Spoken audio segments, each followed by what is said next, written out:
Assalamualaikum warahmatullahi wabarakatuh. Jadi kami di sini dari kelompok 4 akan mempresentasikan hasil diskusi kami yaitu tentang sistem akuntansi persediaan. Baik, perkenalkan nama saya Galuh Saira dengan NPM akhir 014. Sebelum itu saya akan menjelaskan terlebih dahulu apa sih itu persediaan. Sistem akuntansi persediaan sendiri ini bertujuan untuk mencatat mutasi setiap jenis persediaan yang disimpan di dalam gudang. Dalam perusahaan manufaktur, persediaan terdiri dari persediaan produk jadi dan juga persediaan produk dalam proses, persediaan bahan baku, persediaan bahan penolong, persediaan perlengkapan pabrik, dan juga persediaan suku cadang. Dalam perusahaan dagang hanya terdiri dari satu persediaan saja, yaitu persediaan barang dagang, yaitu barang yang dibeli untuk dijual kembali. Lalu transaksi yang mengubah persediaan produk jadi dan lain-lain terkait dengan transaksi internal perusahaan di penjualan dan juga pembelian, sedangkan transaksi yang merubah persediaan produk dalam proses seluruhnya berupa transaksi internal dari perusahaan. Dan untuk materi yang selanjutnya yaitu tentang tipe persediaan dan transaksi yang memengaruhi serta prosedur dan sistem akuntansi yang berkaitan. Yang pertama adalah tipe persediaannya, yaitu persediaan produk jadi dengan transaksinya yaitu produk selesai diproduksi dengan sistem prosedur yang bersangkutan itu prosedur penyerataan harga pokok produk jadi. Kedua ada penjualan dengan prosedur pencatatan harga pokok produk yang dijual. Terus juga ada retur penjualan, prosedur pencatatan harga pokok produk jadi yang diterima kembali dari pembeli. Lalu yang terakhir ada perhitungan fisik persediaan, yang mana itu sistem menghitung fisik persediaan dengan sistem dan prosedur yang bersangkutannya. Yang kedua yaitu ada persediaan produk dalam proses. Dengan transaksinya yaitu ada produk selesai diproduksi, readjustment, dan juga perhitungan fisik persediaan dengan sistem dan prosedur yang bersangkutannya yaitu prosedur pencatatan produk jadi, prosedur readjustment persediaan produk dalam proses, dan yang ketiga ada sistem penghitungan fisik persediaan. Selanjutnya ada transaksi yang ketiga yaitu persediaan bahan baku. Dengan transaksinya yaitu pertama ada pembelian dengan prosedur penyatatan harga pokok persediaan yang dibeli. Yaitu selanjutnya ada retur pembelian dengan sistem dan prosedur yang bersangkutannya yaitu prosedur pencatatan harga pokok persediaan yang dikembalikan kepada pemasok. Selanjutnya ada pemakaian barang gudang yang dicatat sebagai biaya bahan baku dengan sistem dan prosedur yang bersangkutannya yaitu prosedur permintaan dan pengeluaran barang gudang. Lalu ada pengembalian barang gudang dengan prosedur pencatatan tambahan harga pokok persediaan karena pengembalian barang gudang itu. Selanjutnya yaitu ada perhitungan fisik persediaan dengan sistem dan prosedur bersangkutannya yaitu sistem perhitungan baik fisik persediaan. Untuk selanjutnya yaitu tentang ada 4 transaksinya persediaan bahan penolong dengan sistem konsumsi itu ada pembelian dengan itu prosedur pencatatan harga pokok persediaan yang dibeli, retur pembelian dengan prosedur pencatatan harga pokok persediaan yang dikembalikan kepada pemasok. Terus ada pemakaian barang gudang yang dicatat sebagai biaya overhead pabrik atau sesungguhnya yang merupakan prosedur permintaan dan pengeluaran barang gudang.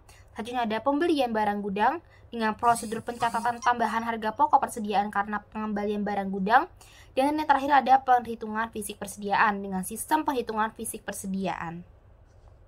Dan selanjutnya yaitu yang kelima, persediaan bahan habis pakai pabrik, persediaan suku cadang.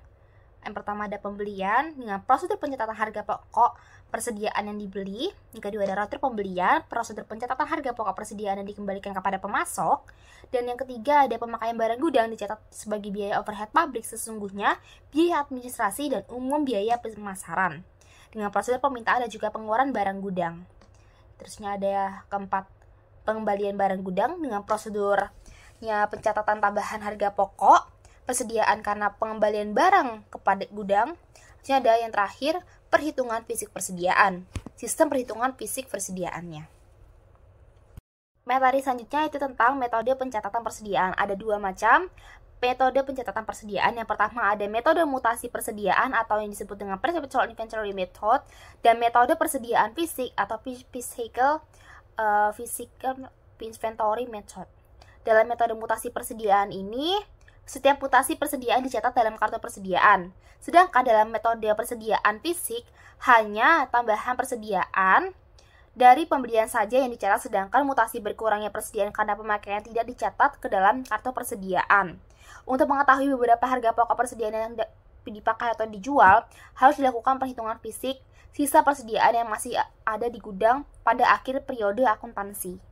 Baik, kita lanjut ke contoh yang pertama, yaitu ada soal perusahaan X menggunakan metode masuk pertama, keluar pertama atau disebut dengan metode MPKP dalam menentukan biaya bahan baku dengan anggapan bahwa harga pokok persatuan bahan baku yang masuk pertama ke dalam gudang digunakan untuk menentukan harga pokok bahan baku yang pertama kali dipakai.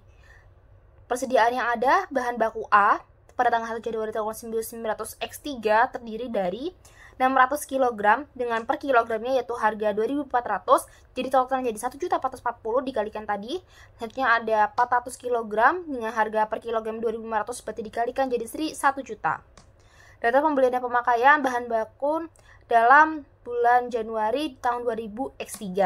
Pada tanggal yang pertama tanggal 6 Januari dengan transaksi pembelian atau pemakaian kuantitas kilogramnya yaitu ada 700 kg. Lalu yang tanggal kedua ada 15 Januari dengan pembelian kuantitasnya 1.200 dengan harga beli per kilogramnya 2.750. Ini ada tanggal yang ketiga 17 Januari dengan transaksi pembelian dengan kuantitas kilogramnya itu 500 kg dengan harga beli per kilogramnya 3.000. Jadi total tadi yang pembelian atas itu 3.300, yang total yang kedua itu ada 1.500. Selanjutnya ada pemakaian yang tanggal 21 Januari itu 1.100 kuantitasnya sehingga jumlah pembeliannya di total menjadi Rp4.800.000. Berdasarkan hasil perhitungan tadi, mutasi persediaan bahan baku yang terjadi karena transaksi pembelian dicatat ke dalam buku jurnal pembelian dengan jurnal yaitu persediaan bahan baku pada utang dagang. Jika perusahaan menggunakan metode mutasi persediaan dalam pencatatan persediaannya, pembelian bahan baku tersebut dicatat juga dalam kartu persediaan sebagai buku bantu persediaan pada kolom pembelian. Mutasi persediaan bahan baku yang terjadi karena transaksi pemakaian bahan baku dicatat dalam buku jurnal umum atau buku jurnal pemakaian bahan baku dengan jurnal sebagai berikut, yaitu ada barang dalam proses atau biaya bahan baku pada persediaan bahan baku. Pemakaian bahan baku ini dicatat pula dalam persediaan pada kolom pemakaian. Pemakaian bahan baku pada tanggal 6 Januari sebanyak 700 kg ditentukan harga pokoknya berdasarkan anggapan bahwa bahan yang masuk pertama ke gudang dipakai pertama kali. Oleh karena itu, 600 kg lebih awal berada di gudang, maka 700 kg bahan baku yang dipakai tersebut dianggap berasal dari 600 kg yang hanya pokoknya 2.400 per kilogramnya. Ditambah sisanya sebanyak 100 kg, yaitu berdasarkan dari 700 kg dikurangi 600 kg, berasal dari 400 kg bahan yang harga pokoknya 2.500 per kilogramnya.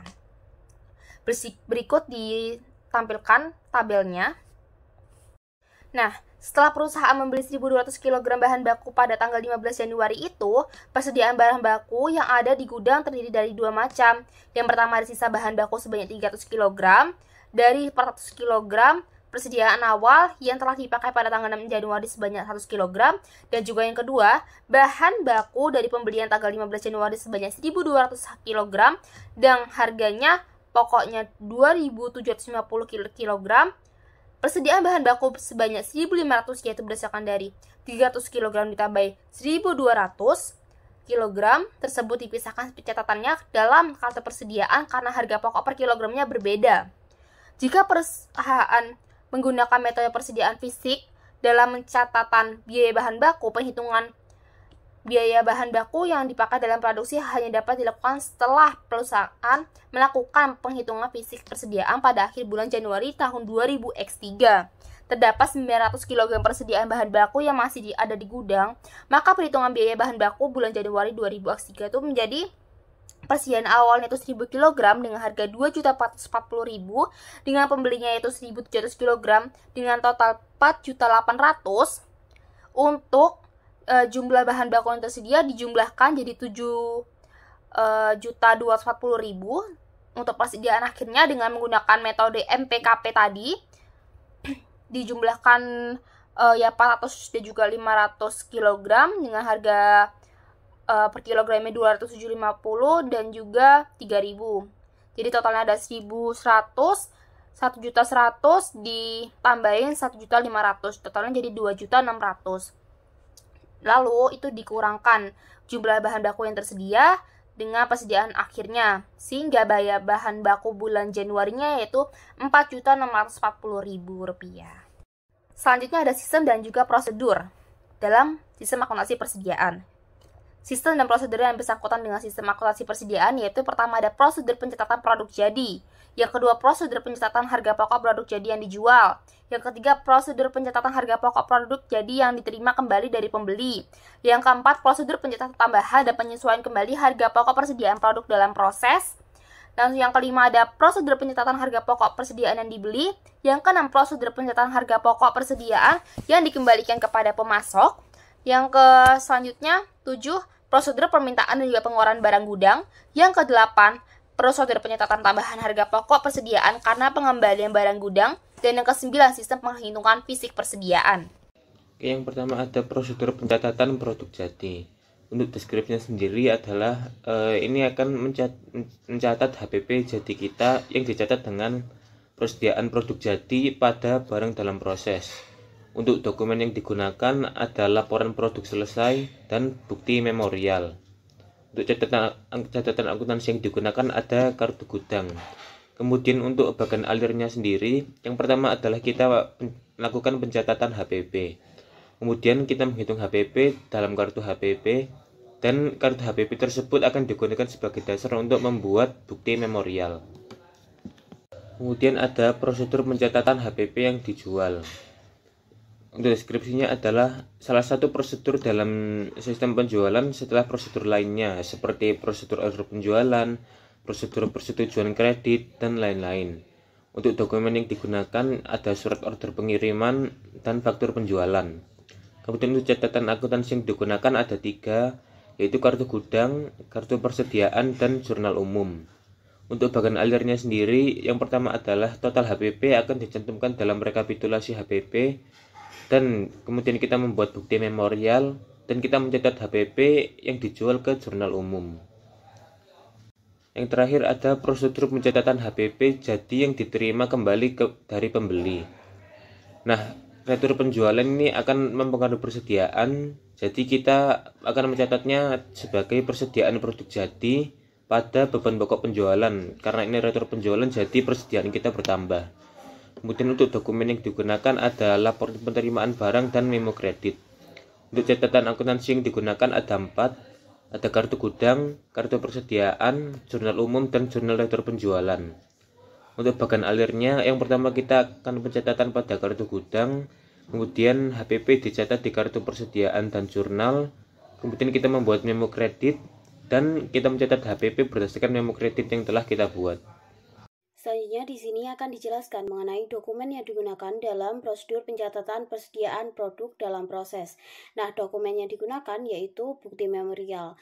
Nah, bukti memorial sendiri pada proses ini memiliki beberapa kegunaan antara lain 1. Bukti memorial ini jika dilampiri dokumen laporan produk dalam proses bisa digunakan untuk mencatat jurnal tambahan harga pokok persediaan produk dalam proses di jurnal umum. Kemudian yang kedua, selain itu bukti memorial juga bisa digunakan sebagai dokumen sumber dalam mencatat readjustment persediaan harga pokok produk dalam proses. Baik, di sini akan dijelaskan mengenai bagian alir dokumen prosedur pencatatan harga pokok produk dalam proses yang dimulai dengan bagian kartu persediaan yang melakukan penghitungan harga pokok persediaan produk dalam proses pada akhir periode akuntansi berdasarkan data yang dikumpulkan dalam kartu harga pokok. Kemudian laporan produk dalam proses yang diterima bagian kartu persediaan dari bagian produksi berisi informasi kuantitas produk dalam proses dan taksiran tingkat penyelesaian produk dalam proses yang ada di fungsi produksi pada akhir periode akuntansi. Kemudian data harga pokok persediaan dalam proses itu juga bisa digunakan oleh bagian kartu persediaan untuk membuat 2 macam bukti memorial. Di mana yang pertama, bukti memorial itu digunakan untuk mencatat besarnya BOP yang diperhitungkan ke dalam harga pokok produk dalam proses berdasarkan tarif yang ditentukan di muka. Kemudian yang kedua, bukti memorial itu digunakan untuk mencatat harga pokok persediaan produk dalam proses pada akhir periode akuntansi, di mana bukti memorial yang pertama digunakan oleh bagian jurnal untuk mencatat pembebanan BOP pada produk dalam proses di dalam jurnal umum, dengan jurnal BOP dalam proses BOP pada BOP yang dibebankan. Kemudian Bukti memorial kedua digunakan oleh bagian jurnal untuk mencatat harga pokok persediaan produk dalam proses pada akhir periode akuntansi di dalam jurnal umum dengan jurnal persediaan produk dalam proses pada barang dalam proses. Baik, di sini akan dijelaskan mengenai dokumen sumber yang digunakan dalam prosedur pencatatan harga pokok persediaan yang dibeli.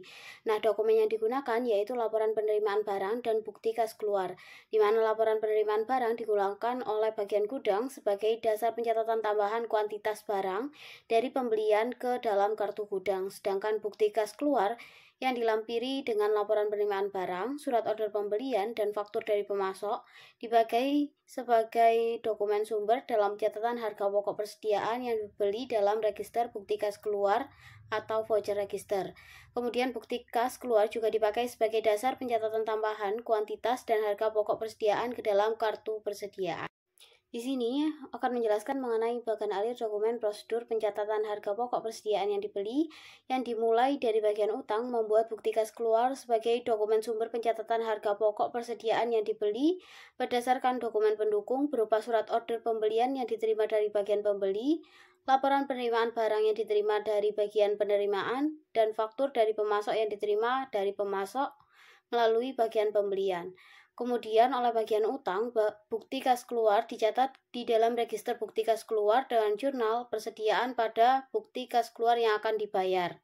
Berdasarkan bukti kas keluar, bagian kartu persediaan itu akan mencatat rincian persediaan yang dibeli di dalam kartu persediaan yang bersangkutan, sedangkan bagian gudang mencatat tambahan kuantitas persediaan yang dibeli di dalam kartu gudang berdasarkan laporan penerimaan barang yang diterima oleh bagian gudang dari bagian pengiriman.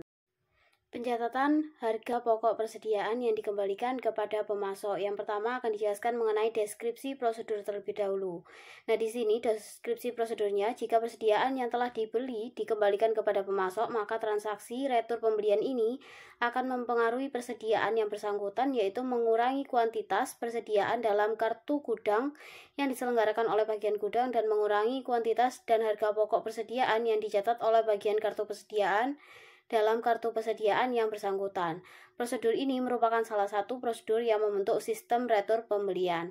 Selanjutnya, yang kedua, ada dua dokumen yang digunakan dalam prosedur pencatatan harga pokok persediaan yang dikembalikan kepada pemasok, yaitu laporan pengiriman barang dan memo debit, di mana laporan pengiriman barang digunakan oleh bagian gudang untuk mencatat kuantitas persediaan yang dikirim kembali kepada pemasok ke dalam kartu gudang, sedangkan memo debit yang diterima dari bagian pembelian digunakan oleh bagian kartu persediaan untuk mencatat kuantitas dan harga pokok persediaan yang dikembalikan kepada pemasok ke dalam kartu persediaan.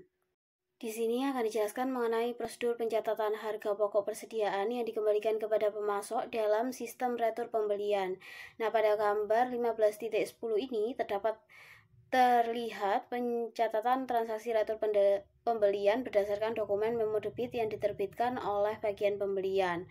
Kemudian bagian gudang itu akan mencatat berkurangnya persediaan karena transaksi retur pembelian berdasarkan dokumen memo debit yang diterima oleh bagian pembelian. Dan memo debit ini dicatat oleh bagian gudang di dalam kartu gudang.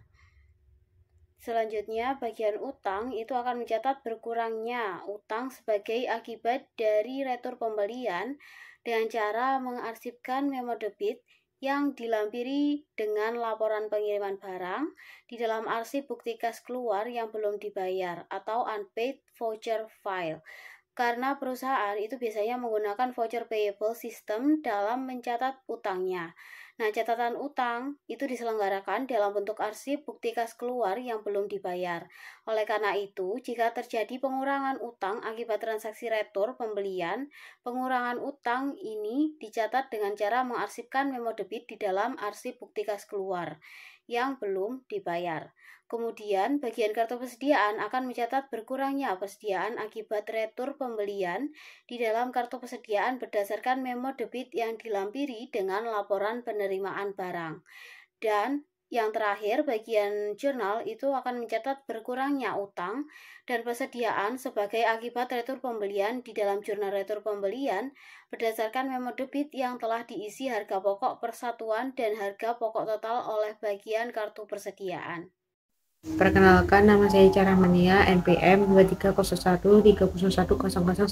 Saya akan menjelaskan bagian alir dokumen prosedur permintaan dan pengeluaran barang gudang. Pada umumnya, perusahaan manufaktur menyelenggarakan persediaan untuk bahan bakunya guna pengambilan bahan baku dari gudang. Digunakan prosedur permintaan dan pengeluaran barang teknik. Prosedur ini digunakan untuk meminta dan mengeluarkan barang-barang yang digunakan seperti bahan baku, bahan penolong, suku cadang, dan lain sebagainya. Contoh prosedur permintaan dan pengeluaran barang teknik ini diterapkan dalam perusahaan yang berproduksi berdasarkan pesanan. Sedangkan dokumen yang dipakai dalam prosedur ini adalah bukti permintaan dan pengeluaran barang teknik. Bukti ini dipakai oleh bagian gudang untuk mencatat pengurangan persediaan karena pemakaian inven. Bukti ini juga digunakan sebagai dokumen dalam catatan pemakaian persediaan ke dalam jurnal pemakaian bahan baku atau jurnal umum. Dan alir dokumen prosedur pengembalian barang gudang. Transaksi pembelian barang teknik yang mempengaruhi biaya dan menambah persediaan barang di gudang. Jurnal yang dibuat untuk mencatat transaksi tersebut dalam jurnal umum adalah persediaan bahan baku barang dalam proses. Dokumen ini digunakan oleh barang teknik untuk mencatat tambahan kuantitas persediaan ke dalam kartu gudang. Dokumen ini juga dipakai oleh bagian kartu persediaan untuk mencatat tambahan kuantitas dan harga pokok persediaan ke dalam kartu persediaan untuk mencatat berkurangnya biaya ke dalam kartu biaya dan untuk mencatat pengembangan barang teknik tersebut ke dalam jurnal umum. Sistem penghitungan fisik persediaan umumnya digunakan oleh perusahaan untuk menghitung secara fisik persediaan yang tersimpan di gudang, yang hasilnya akan digunakan untuk meminta pertanggungjawaban bagian gudang mengenai pelaksanaan fungsi penyimpanan dan pertanggungjawaban bagian kartu persediaan mengenai kendala catatan persediaan yang diselenggarakannya, serta untuk melakukan penyesuaian adjustment terhadap catatan persediaan di bagian kartu persediaan. Dalam bagian ini diuraikan sistem penghitungan fisik persediaan yang merupakan salah satu unsur pengendalian internal melekat terhadap perusahaan. Berikut ini adalah dokumen yang digunakan untuk merekam, meringkas, dan membukukan hasil penghitungan fisik persediaan. Yang pertama ada kartu penghitungan fisik inventory tag. Dokumen ini digunakan untuk merekam hasil penghitungan fisik persediaan. Yang kedua, daftar hasil penghitungan fisik inventory summary set. Dokumen ini digunakan untuk meringkas data yang telah direkam dalam bagian kedua kartu penghitungan fisik. Nah, yang ketiga ada bukti memorial. Jadi, dokumen ini merupakan dokumen sumber yang digunakan untuk membukukan penyesuaian akan persediaan sebagai akibat dari hasil penghitungan fisik ke dalam jurnal umum. Berikut ini adalah catatan akuntansi yang digunakan dalam penghitungan fisik persediaan. Yang pertama ada kartu persediaan. Catatan akuntansi ini digunakan untuk mencatat penyesuaian terhadap data persediaan, kuantitas, dan harga pokok total yang tercantum dalam kartu persediaan berdasarkan hasil penghitungan fisik. Yang kedua ada kartu gudang. Jadi catatan ini digunakan untuk mencatat penyesuaian terhadap data persediaan, kuantitas yang tercantum dalam kartu gudang yang diselenggarakan oleh bagian gudang berdasarkan hasil penghitungan fisik persediaan. Nah, yang terakhir ada jurnal umum. Dalam sistem penghitungan fisik, jurnal umum digunakan untuk mencatat jurnal penyesuaian atas akun persediaan karena adanya perbedaan antara saldo yang dicatat dalam akun persediaan dengan saldo menurut penghitungan fisik. Assalamualaikum warahmatullahi wabarakatuh. Perkenalkan, nama saya Reki Dwi Mentra Putra, NPM akhir 336. Saya akan menjelaskan fungsi yang terkait. Yang pertama, bentuknya melaksanakan fisik persediaan umumnya bersifat sementara, yang biasanya terbentuk panitia atau komite yang anggotanya dipilihkan dari karyawan yang tidak menyelenggarakan catatan akuntansi persediaan dan tidak melaksanakan fungsi gudang. Nah, panitia perhitungan fisik persediaan terdiri dari yang pertama pemegang kartu penghitungan fisik, kedua penghitungan, tiga pengecekan. Ada bagian demikian. Yang fungsi yang terkait sistem perhitungan fisik tersedia adalah yang pertama itu ada panitia perhitungan fisik persediaan. Nah, berfungsi untuk melaksanakan perhitungan fisik persediaan dan menyerahkan hasil perhitungan tersebut kepada bagian kartu persediaan untuk digunakan sebagai dasar penyesuaian terhadap catatan persediaan dalam kartu persediaan. Yang kedua, fungsi akuntansi. Nah, fungsi ini bertanggung jawab yang pertama mencantum harga pokok santunan persediaan yang dihitung ke dalam hasil perhitungan fisik. Yang kedua, mengkalikan kuantitas dan harga pokok persatuan yang tercantum dalam daftar hasil perhitungan fisik. Yang ketiga, mencantum harga pokok total dalam hasil perhitungan fisik. Yang keempat, ada melakukan penyesuaian terhadap kartu persediaan berdasar data hasil perhitungan fisik persediaan. Yang kelima, membuat bukti memorial untuk mencatat penyesuaian data persediaan dalam jurnal umum berdasarkan hasil perhitungan fisik persediaan. Yang ketiga, ada fungsi gudang. Nah, fungsi gudang ini bertanggung jawab untuk melakukan penyesuaian data kuantitas persediaan yang dicatat dalam kartu gudang berdasarkan hasil perhitungan fisik persediaan. Selanjutnya ada jaringan prosedur yang membentuk sistem. Nah, jaringan prosedur ini yang membentuk sistem perhitungan fisik persediaan ada 4. Yang pertama, prosedur penghitungan fisik. Nah, prosedur ini setiap jenis persediaan di gudang dihitung oleh penghitung dan pengecek secara independen yang hasilnya dicatat dalam kartu penghitungan fisik. Yang kedua, prosedur kompilasi. Dalam prosedur ini, pemegang kartu penghitungan fisik melakukan perbandingan data yang dicatat bagian ketiga dan bagian yang kedua yang kartu penghitungan fisik serta melakukan pencatatan data yang tercantum dalam bagian kedua kartu penghitungan fisik ke dalam daftar perhitungan fisik. Yang ketiga, ada prosedur penentuan harga pokok persediaan. Prosedur ini bagian kartu persediaan mengisi harga pokok persatuan tiap jenis persediaan yang tercantum dalam daftar perhitungan fisik berdasarkan informasi dalam kartu persediaan yang bersangkutan serta mengkalikan harga pokok persatuan tersebut dengan kuantitas hasil perhitungan fisik untuk mendapatkan total harga pokok persediaan yang dihitung. Yang keempat, ada prosedur penyesuaian. Nah, prosedur ini bagian kartu persediaan melakukan penyesuaian terhadap data persediaan yang tercantum dalam kartu persediaan berdasarkan data hasil perhitungan fisik persediaan yang tercantum dalam hasil perhitungan fisik yang tersedia. Dalam prosedur ini pula bagian gudang melakukan penyesuaian terhadap data kuantitas persediaan yang tercatat dalam kartu gudang. Lalu ada unsur pengendalian internal. Yang pertama, ada organisasi. Organisasi ini ada 2. Yang pertama itu penghitungan fisik persediaan harus dilakukan oleh suatu panitia terdiri dari fungsi pemegang kartu perhitungan fisik, fungsi penghitung, dan fungsi pengecek. Yang kedua, ada panitia yang dibentuk harus terdiri dari karyawan. Selain karyawan, fungsi tugas, fungsi gudang, dan fungsi akuntansi persediaan.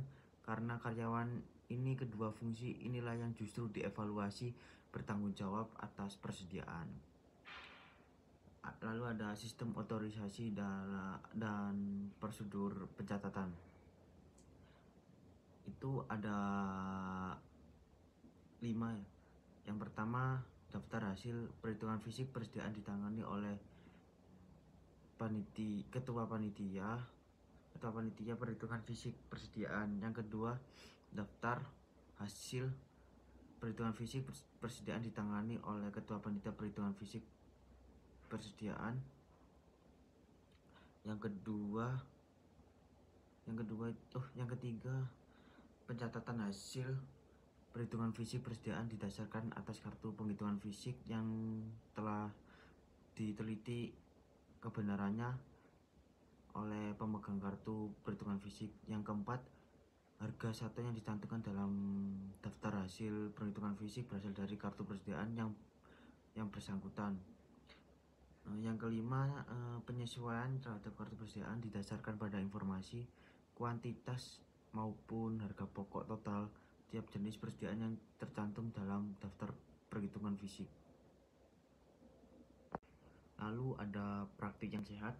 Praktik yang sehat itu ada 4. Yang pertama, kartu penghitungan fisik bernomor urut tercetak dan penggunanya dipertanggungjawabkan oleh fungsi pemegang kartu perhitungan fisik. Yang kedua, perhitungan fisik setiap jenis persediaan dilakukan 2 kali secara independen, pertama kali oleh penghitung dan kedua oleh pengecek. Yang ketiga, kuantitas dan data persediaan yang lain yang tercantum dalam bagian yang ketiga dan bagian kedua kartu perhitungan fisik dicocokkan oleh fungsi pemegang kartu perhitungan fisik sebelum data yang tercantum di bagian kedua perhitungan fisik dicatat oleh daftar hasil perhitungan fisik. Yang keempat, ada peralatan dan metode yang digunakan untuk mengukur dan menghitung kuantitas persediaan harus dijamin ketelitiannya. Ini ada bagian alir sistem perhitungan fisik persediaan, ada gambar pertama dan kedua, yang kedua itu gambar lanjutannya.